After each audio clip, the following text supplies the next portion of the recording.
I'm Isabel, and these are my neighbor's Halloween decorations.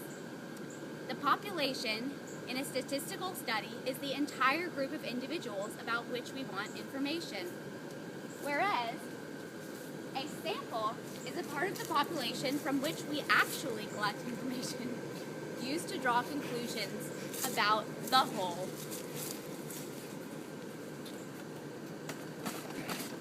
Here we have two different populations, one being our Campbell's chicken with rice and one being our cream of tomato soup.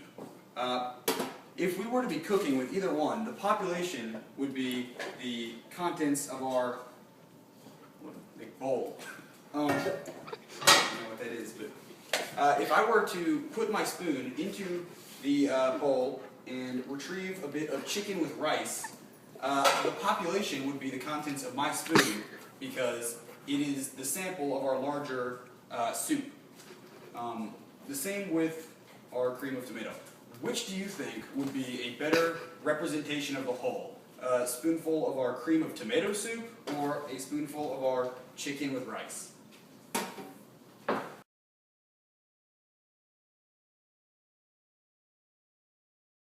The correct answer would be our cream of tomato soup, because each spoonful will be exactly the same. It's a homogeneous mixture.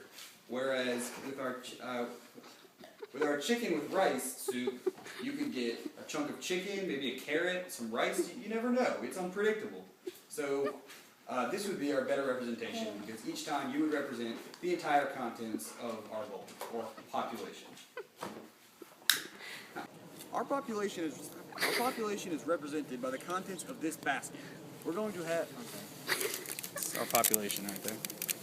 You can see we have a cow statue, some crab apples, a leaf, some money, some cereal, and some raisins. We're going to have our random sample generator look into the bag, not look into the population, sorry, and retrieve a handful of items, and that will represent the total population demographic. All right, time for a random sample. Let's go. Don't look. Don't get the cow. No, don't put the cow down. Stop. Get something else. All right, what do you have? Let's see what he picked. Okay, so we have a crab apple, a tomato, and some cinnamon crunch. Okay, so now, based on our sample, we can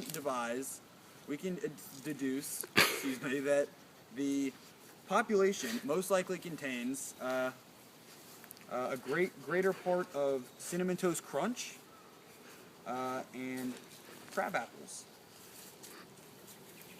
1, 2, 3, Math! math!